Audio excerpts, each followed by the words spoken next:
When we look back at 2025, the crypto world wasn't just hacked, it was robbed on a scale that is just mind-blowing. This wasn't business as usual, not by a long shot. It was a year that completely rewrote the rulebook for digital security. So what exactly made 2025 such a landmark year for theft? Well, let's get into it. So let's just start with the headline number, the one that defines the entire year. $3.4 billion. I mean, just let that sink in for a second. That's how much crypto just vanished into thin air in 2025. And this isn't just about the money. It's a huge signal of how incredibly sophisticated and how bold the criminals targeting this space have become. But here's the really interesting part. It's not just the total number, it's how we got there. The entire strategy shifted in 2025. We used to see this death by 1,000 cuts approach, lots of small hacks. Well, that changed.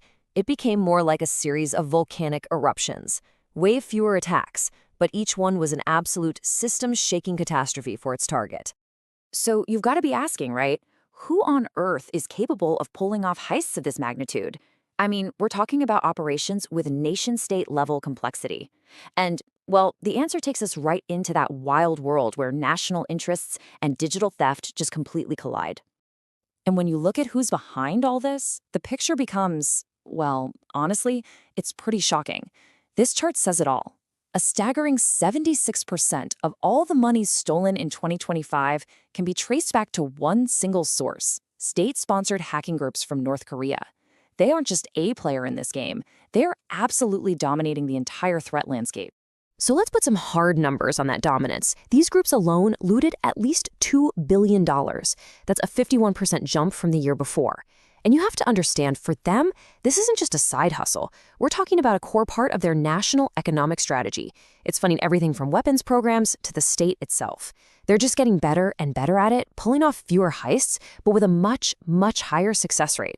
And getting the money is only half the battle, right? Cashing it out without getting caught, that's where they're true masters. They don't just move one giant pile of cash. Nope, they slice it and dice it into smaller chunks, then send it through an insane digital maze. They use tools like cross-chain bridges to jump between different blockchains and mixers to tumble it all together. It basically dissolves the stolen money across the entire crypto ecosystem, making it nearly impossible to trace before it gets cashed out. Okay, so you might think that's the whole story, right? These massive state-sponsored heists. But it's not. At the exact same time, a completely different threat was bubbling up, one that was aimed at a totally different kind of victim.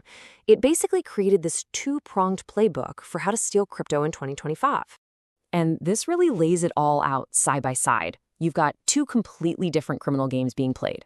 On the one hand, you have the mega heists, these huge, incredibly complex operations hitting exchanges and protocols for billion-dollar paydays.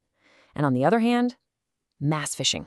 It's a pure numbers game, targeting thousands upon thousands of individual users, just draining their personal wallets a little at a time. Basically, whether you were a whale or a minnow, you were being hunted. So to really get a handle on what one of these mega heists looks like in the wild, we have to talk about the single biggest attack of the year, the one that had everyone talking.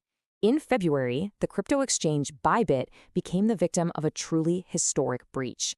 And the damage? Just get ready for this.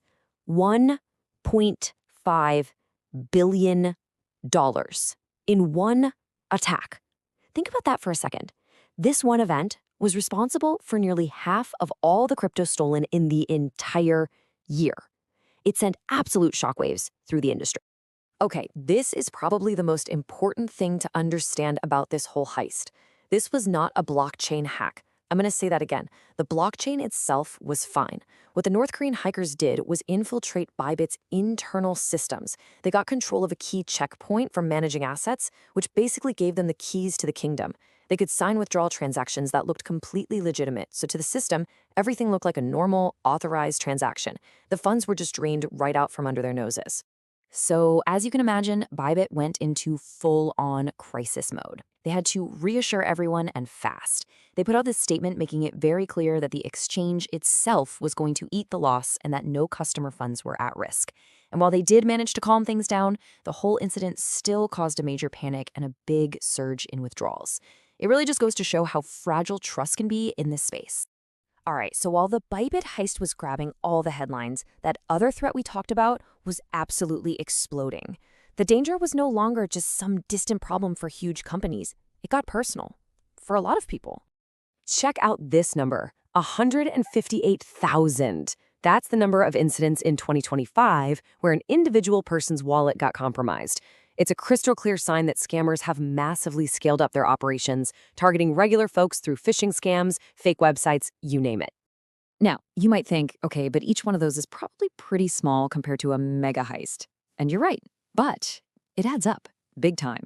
All of these individual thefts combined accounted for a full 20% of the total value stolen in 2025. It's this high-volume, lower-value strategy that's become a huge piece of the puzzle.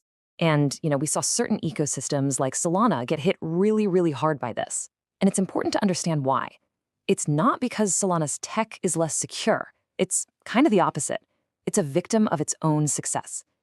Its popularity means you've got a ton of everyday retail users, and a lot of them are new to crypto.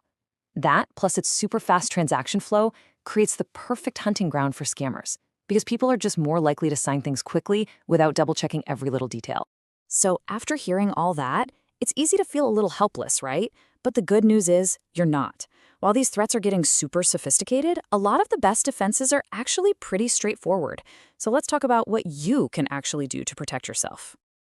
Okay, think of this as your personal security checklist for 2026. This is the non-negotiable stuff. First, if you're holding for the long term, get a hardware wallet. It's that simple. Keeping your keys offline is your single best defense. Second, diversify. Don't put all your eggs in one basket or all your crypto in one wallet. Third, just get skeptical. Scrutinize everything. Weird links, sketchy browser extensions, and definitely anyone who slides into your DMs offering support.